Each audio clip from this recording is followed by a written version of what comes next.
February 2026. Cuba has 15 to 20 days of oil left. When that oil runs out, the lights don't come back.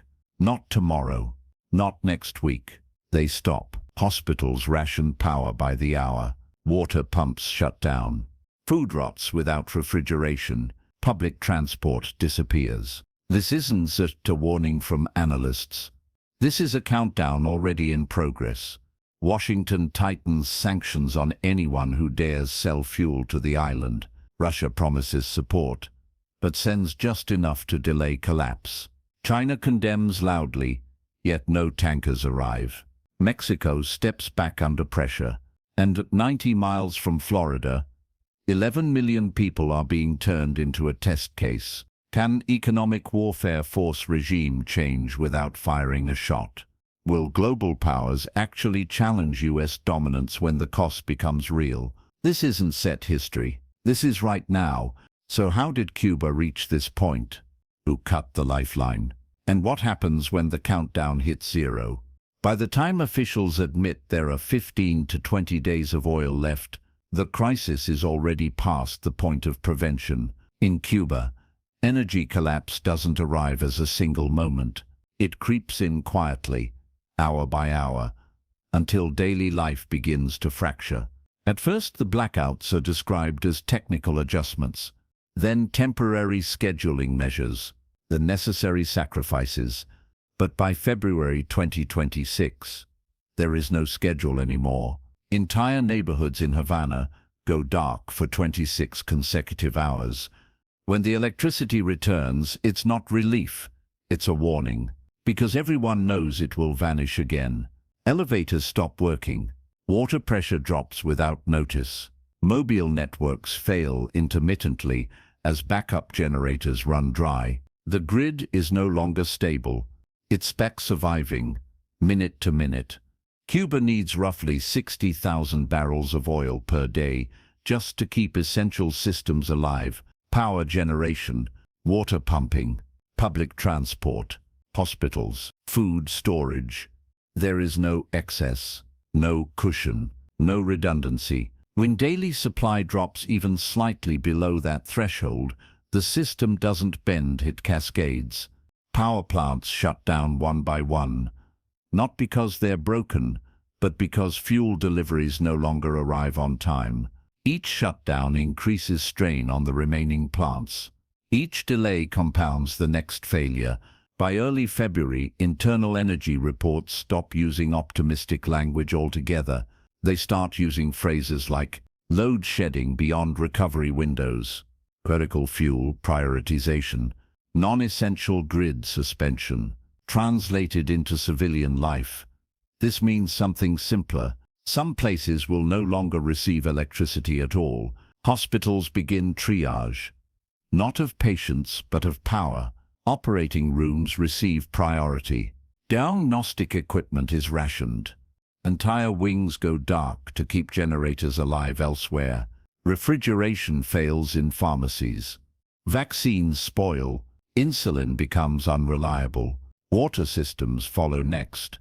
Without power, pumps fail. Without pumps, taps run dry. Entire provinces see water access drop by more than half. Food doesn't disappear instantly, it rots. Without refrigeration, meat spoils. Dairy becomes unsafe. Vegetables wither. Prices detach from reality. What once cost a day's wage now costs a week's income. What once felt scarce now feels unreachable. Public transport collapses quietly. Buses stop running, not because they're broken, but because diesel is reserved for hospitals and security forces. Commutes stretch from minutes into hours. Some simply stop trying to travel at all. And here's the part that matters most. There is no panic yet. People don't tend riot. They adapt. They wait. They ration candles. They charge phones when power returns, even briefly. But this calm is deceptive, because once a system reaches this stage, time becomes the enemy. Every day without fuel makes tomorrow harder to survive than today. Every blackout erodes resilience. Every improvised workaround consumes energy that won't be replaced. This is not collapse. This is the moment before collapse becomes unavoidable, and the clock is already running. To understand why Cuba is running out of oil in February 2026, you have to understand a truth that Havana never advertised. Cuba did not survive on productivity. It survived on patronage. After the Soviet Union collapsed, Cuba lost the economic scaffold that had kept its system upright for 3 decades. What followed in the 1990s was remembered as the special period, a near-total economic breakdown marked by hunger, blackouts, and mass improvisation. That crisis nearly broke the system. What saved it was not reform. It was a replacement patron. That patron emerged in 1999 when Hugo Chavez rose to power in Venezuela. Venezuela had oil. Cuba had something Chavez needed even more: regime survival expertise. What followed was not a trade agreement. It was an economic architecture. Venezuela supplied Cuba with tens of thousands of barrels of crude oil per day, often at subsidized or deferred prices, sometimes effectively free. Cuba, in return, exported intelligence officers, internal security advisors, and counterintelligence training, regime protection units. Cuban operatives embedded themselves deep inside Venezuelan institutions, intelligence services, internal security, military loyalty monitoring, presidential protection. By the 2000s, Venezuela's security state was co-managed by Cuban personnel. This partnership allowed Cuba to do something critical: avoid reform. Cheap oil meant electricity stayed on. It meant transport continued to function. It meant factories didn't need modernization. It meant agriculture didn't need mechanization investment. Most importantly, it meant Cuba could resell surplus Venezuelan crude on international markets at market prices while paying almost nothing for it. That resale created hard currency. Hard currency paid for food imports, medicine, or spare parts. Political stability. By the early 2010s, this arrangement was worth over $1 billion annually to the Cuban state. This wasn't state diversification. It was dependency disguised as strategy. When Nicolás Maduro replaced Chavez, the system continued, not because it was efficient, but because it was locked in. Even as Venezuela's own economy collapsed, oil still flowed to Cuba, not reliably, not cleanly, but enough to delay reality. What this partnership masked was something far more dangerous. Cuba's domestic productive base was rotting. Sugar production, once measured in millions of tons, collapsed to historic lows. Manufacturing stagnated. Agricultural yields declined. Energy infrastructure aged without replacement. Instead of tractors, farmers reverted to oxen. Instead of investment, improvisation became policy. The oil kept the lights on, but it also froze the system in place. When your economy runs like a patient on an IV drip, you don't instead learn how to walk again. You assume the drip will always be there. For 25 years it was. Then, in January 2026, the drip was cut. The Venezuelan state, already weakened, lost its capacity to export oil reliably. Cuba's daily inflow collapsed almost overnight. With that collapse, Cuba didn't just lose fuel. It lost its energy supply, its foreign currency buffer, its regional security anchor, its economic illusion. There was no alternative supplier ready, no domestic production surge possible, no emergency reserve hidden away. Because the system was never built for resilience. It was built for continuity under patronage. This is the core mistake. When a nation structures survival around external political oil, the moment that patron falls, the system doesn't bend, it fails structurally. By February 2026, Cuba isn't suffering a fuel shortage. It is paying the accumulated cost of 25 years of deferred reality, and now, with 15 days of reserves left, the bill has come due. Every collapse has a moment when it stops being theoretical. For Cuba, that moment arrives in January 2026. Not because the oil tanks are empty, but because the system loses its last illusion that someone else will step in. For decades, Cuban survival rested on a simple assumption: if one supplier failed, another would emerge. That belief held through the Soviet collapse, through Venezuela's long decay, through years of sanctions and shortages. January shatters it. In early 2026, crude oil flows from Venezuela collapse outright. What had already been irregular stops entirely. Tankers that once arrived quietly no longer appear on port schedules. With them vanishes the foundation of Cuba's energy system. The loss is immediate and total, not just fuel, but the entire financial ecosystem built around it. For years, Cuba had relied on subsidized Venezuelan crude, cheap enough to power the island and still be resold at market prices. That resale funded food imports, medical supplies, spare parts, and political stability. When the crude stops, that hard currency disappears overnight. By mid-January, refineries slow operations. Emergency fuel committees begin meeting daily. Power generation is recalculated, hour by hour. Then Washington moves.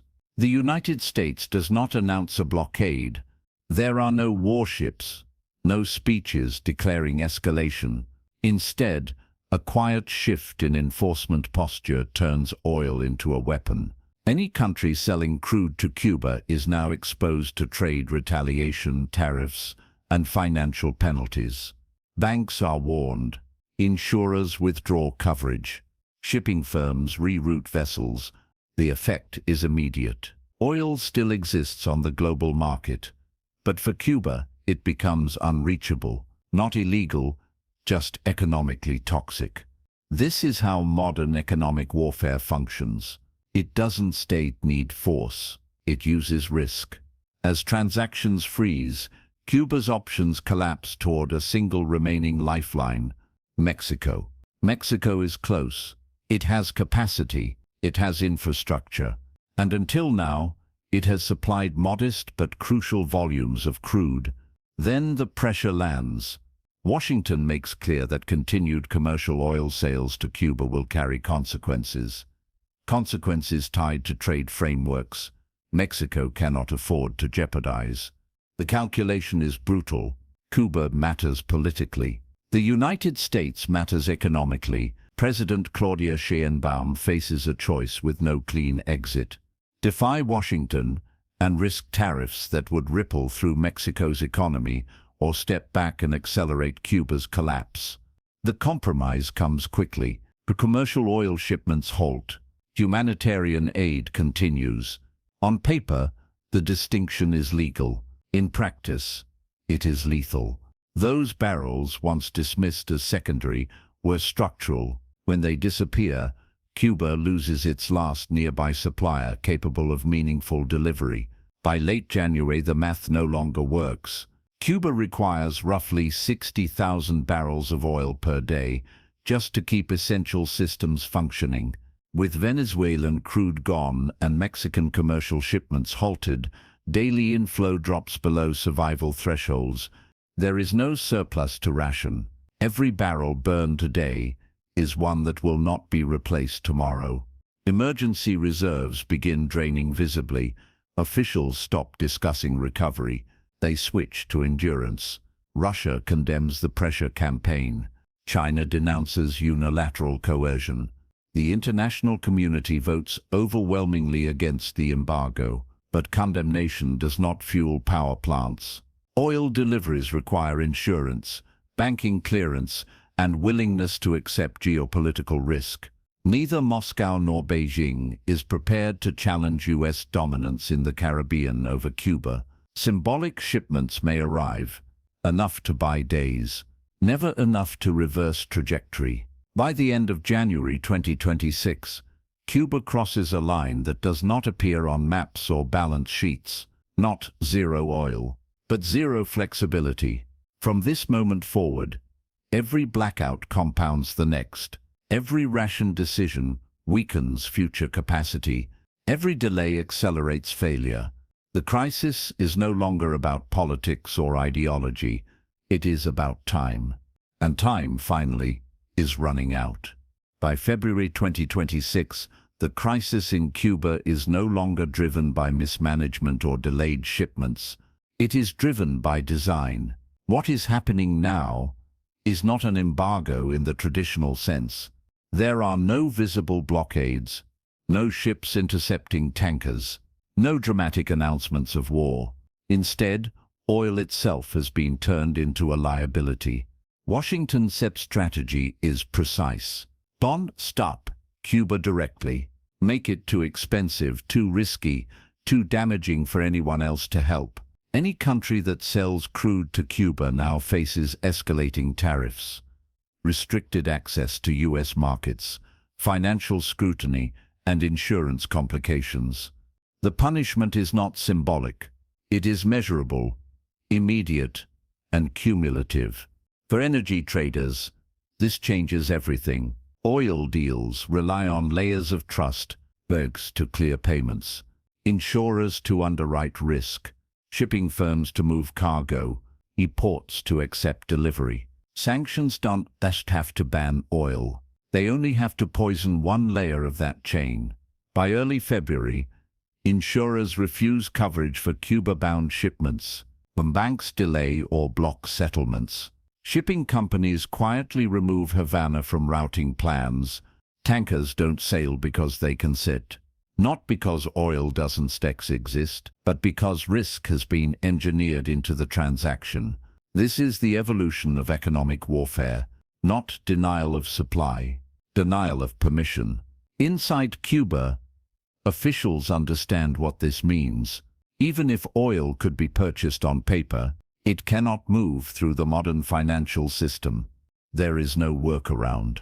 No shadow fleet large enough.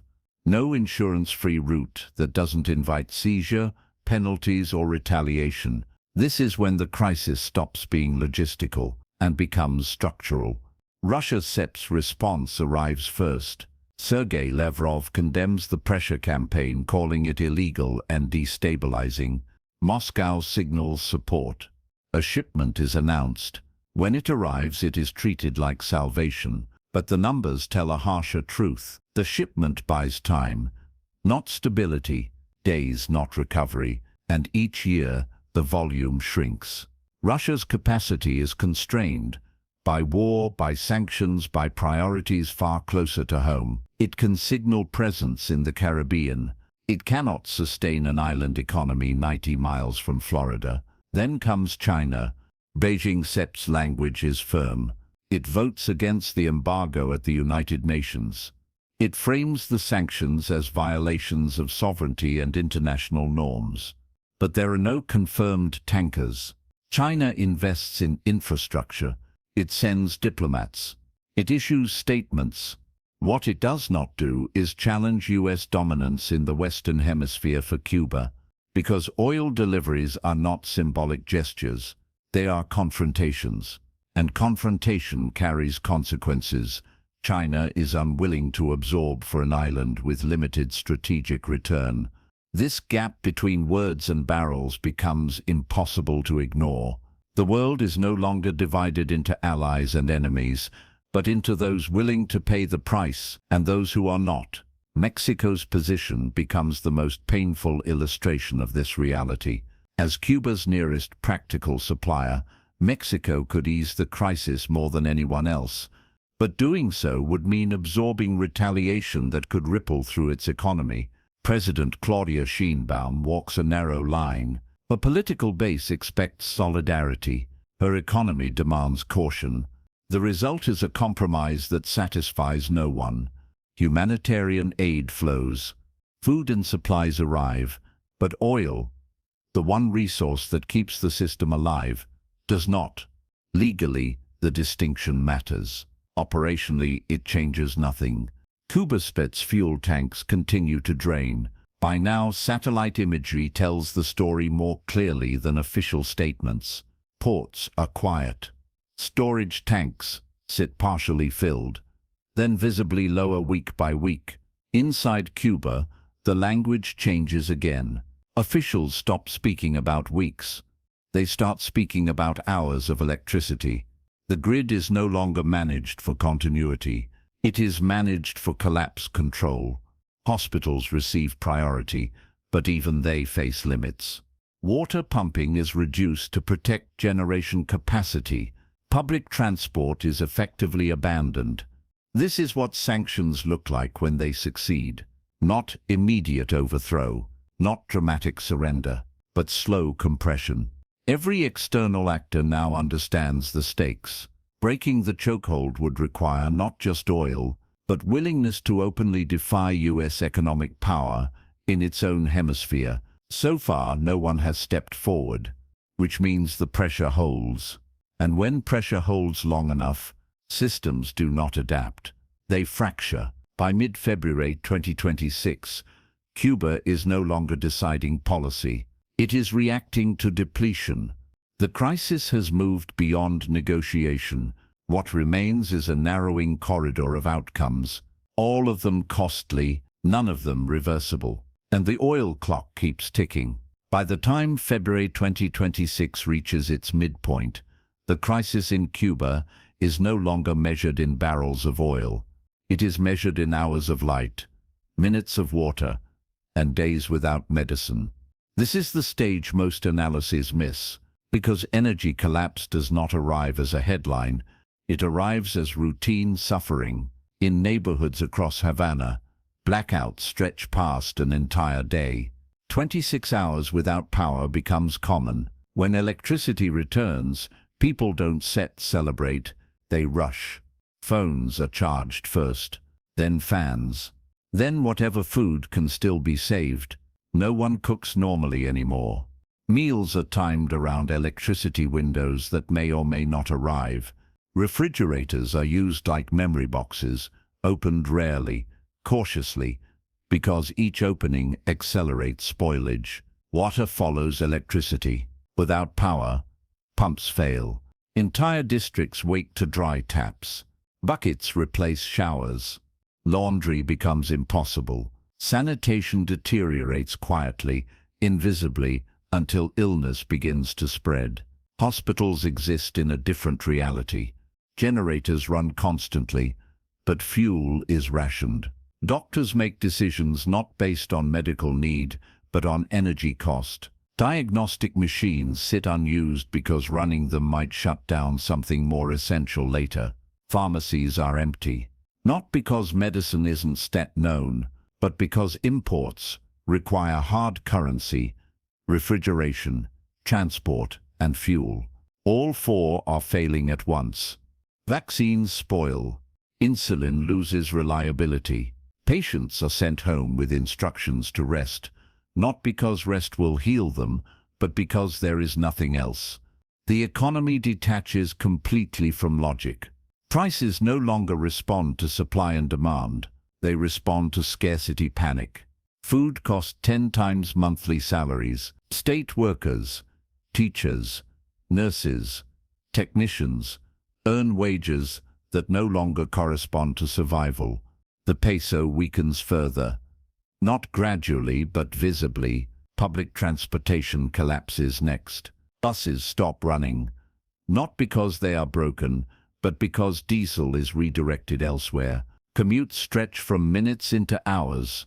Some workers simply stop showing up, not in protest, in exhaustion. Tourism, once a lifeline for foreign currency, dries up completely. Visitors do not travel to blackout zones with empty pharmacies.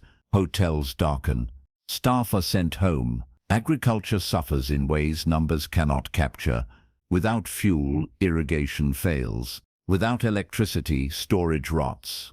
Farmers revert to animal labor where possible, and then animals are stolen for food. This is not famine yet. It is pre-famine behavior. People conserve energy. They speak less. They plan less. The most dangerous part of this phase is what does not happen.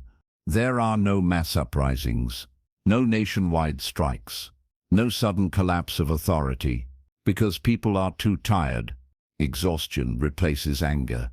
Routine replaces hope. The government sits, messaging remains defiant. President Miguel Díaz-Canel speaks of resistance, sovereignty and dignity. He promises endurance. He rejects surrender. But behind the rhetoric, the constraints are undeniable. Military exercises are reduced. Training schedules are cut. Logistics units struggle to provision even themselves. A state can suppress dissent. It cannot suppress physics. Electric grids do not respond to ideology. Water pumps do not run on speeches. Hospitals cannot heal without power. This is the point where crises become irreversible, not because leaders give up, but because systems degrade faster than decisions can matter. Every day without oil does damage that cannot be undone by future shipments. Motors burn out. Infrastructure corrodes. Human capital erodes as professionals leave or disengage. By now everyone understands the truth, even if no one says it aloud. If oil does not arrive in meaningful volume, not symbolic aid, not temporary relief, but sustained flow, the system will not bounce back. It will settle into a lower, harsher equilibrium. This is no longer about policy change or negotiation leverage. It is about whether modern life can continue at all. And as February advances, the answer becomes less hopeful with every passing blackout. The countdown is no longer abstract. It is lived. By late February 2026, the crisis inside Cuba crosses a boundary that cannot be measured in fuel statistics. This is the point where endurance fails. For weeks, the population has adapted. People learned the rhythms of darkness. They rationed food, water, and movement. They lowered expectations, but endurance has a limit. And that limit is reached not when people are angry, but when they are empty. At this stage, the damage is no longer external. It moves inward, into the structure of the state itself. The first stress fractures appear inside institutions that once functioned quietly in the background. Civil servants stop showing up consistently. Teachers abandon classrooms not in protest, but because transport no longer exists. Doctors work shorter shifts because generators cannot support full hospital operations.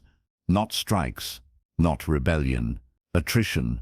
A system built on continuity begins losing continuity everywhere at once. The security apparatus remains intact, but strained. Fuel prioritization favors internal security, intelligence, and elite units. But even there, logistics become unreliable. Vehicles are parked. Training is postponed. Exercises become symbolic. A state can survive unrest. It struggles to survive logistical starvation. Inside the ruling structure, conversations change tone. The question is no longer how to resist pressure. It becomes how long cohesion can be maintained. Elite unity depends on provision. Loyalty depends on access. When even privileged channels begin experiencing shortages, fractures emerge quietly, not coups, not defections. Debate. Negotiation versus resistance. Adaptation versus rigidity. Endurance versus survival. These discussions never reach the public, but they shape decisions. Meanwhile, public exhaustion deepens into disengagement. People stop consuming news. They stop reacting to speeches. They stop believing in timelines. This is the most dangerous condition for any government, because legitimacy does not collapse in riots. It collapses in silence. Economic life shrinks to its most basic form. Informal markets dominate. Currency becomes abstract. Barter returns. Energy poverty reshapes society. Those with access to generators become islands of light. Those without retreat into darkness. Inequality stops being financial and becomes electrical. At the same time, the outside world watches carefully. Washington does not escalate publicly. It does not need to. The strategy is working. Pressure is maintained without confrontation. The crisis remains internal. Responsibility appears localized. Russia and China continue to issue statements. Diplomatic support persists, but sustained intervention does not materialize, because intervention now would require scale, and the scale would mean confrontation. No great power is willing to cross that threshold for Cuba. By now, even emergency relief loses effectiveness. Humanitarian shipments arrive, but without electricity, distribution falters, food spoils, medical aid expires, logistics break down. Aid without energy becomes symbolism. The oil clock keeps ticking. Inside energy facilities, engineers make impossible decisions. Which plants to shut down permanently, which grids to abandon entirely, which regions to sacrifice to preserve others. These are not technical choices, they are political ones, disguised as engineering. Once infrastructure is mothballed improperly, restarting it becomes exponentially harder. Damage accumulates silently. Motors burn out, pipes corrode, control systems degrade. Even if oil were to arrive tomorrow, full recovery would not be immediate. This is the trap of late intervention. By the time help comes, the system it was meant to save no longer exists in the same form. At this point, every outcome carries cost. Continued pressure leads to permanent austerity. Negotiation risks loss of ideological control. Internal fracture risks instability. External escalation risks confrontation. There is no clean exit, only trade-offs. By the end of February 2026, the crisis is no longer about oil. Oil was the trigger, energy was the mechanism. But the real question now is this: can a state maintain unity, authority, and function when it can no longer guarantee light, water, and medicine? That question is no longer theoretical. It is being answered in real time. And the answer will define what comes next, not just for Cuba, but for how economic warfare is used in the world that follows. By early March 2026, the crisis in Cuba reaches the point where forecasts stop mattering. Because the question is no longer what might happen, it is what happens next. Oil reserves fall below operational minimums, not zero but unusable. At this level, fuel can no longer be distributed evenly or predictably. What remains is locked into emergency silos, guarded, rationed, and politically prioritized.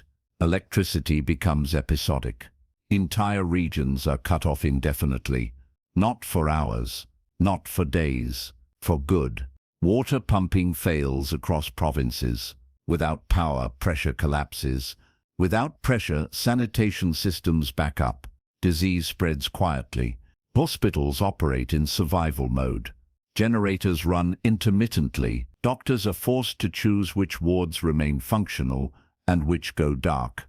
These are not policy failures. They are physical limits. Outside the island, diplomacy accelerates, but too late. Meetings multiply. Statements intensify. Condemnations stack. None of them move fuel. Russia's shipments, even if repeated, arrive too small and too infrequent to restore grid stability. China's posture remains cautious, rhetorically opposed to pressure, materially absent. Mexico continues humanitarian aid, but oil remains off the table. The chokehold holds. Inside the Cuban state, cohesion is tested in ways ideology cannot solve. The military retains command structures, but logistics degrade. Elite provisioning becomes uneven. Loyalty begins to depend not on belief, but on access. This is where systems historically fracture, not in the streets, inside rooms where decisions are made. Some argue endurance, some argue negotiation, some argue controlled transition to preserve the state. No faction has a solution that restores electricity. The population does not rise, it waits. and waiting under these conditions becomes its own form of collapse. Economic life shrinks further. Informal markets dominate survival. Currency becomes symbolic. Time becomes the most valuable resource. The state maintains control, but control over less and less. This is what prolonged economic siege looks like when it works. Not revolution, not surrender, but permanent degradation. Several outcomes now exist, and none are clean. One path leads to indefinite austerity, a second special period, worse than the first, with lower productivity, deeper emigration, and permanent energy poverty. Another leads to internal fracture where elite unity breaks once provisioning collapses, opening the door to negotiated exits or abrupt political shifts.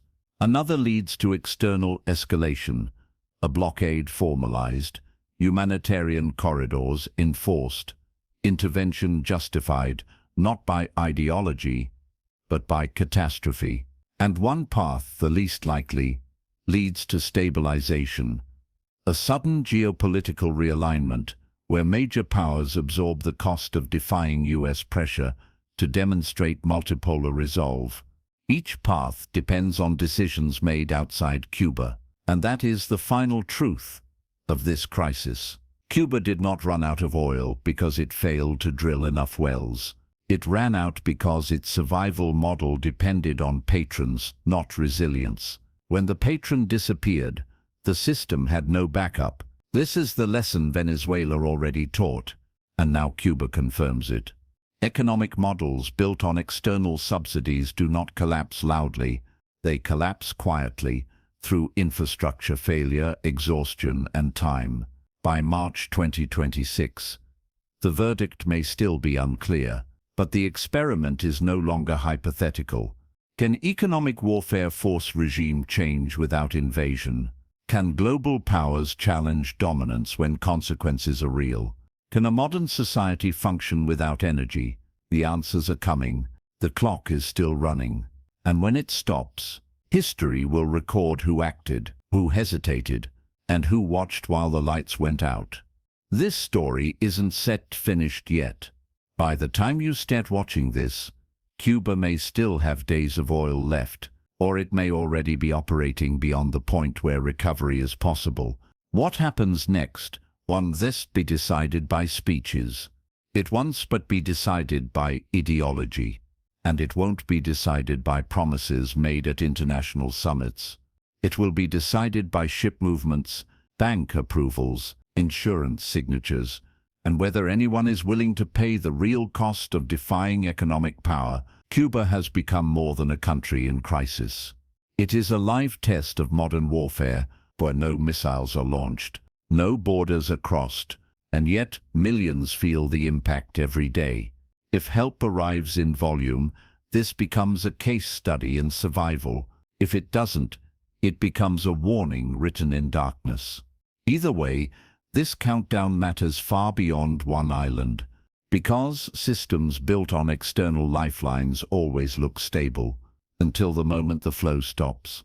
And when it does, there is no ideology strong enough to turn the lights back on. If you made it this far, this story earned your time. Follow the channel, because this crisis isn't over. By next month we shall know whether the countdown ended or whether it reached zero. The clock is still running.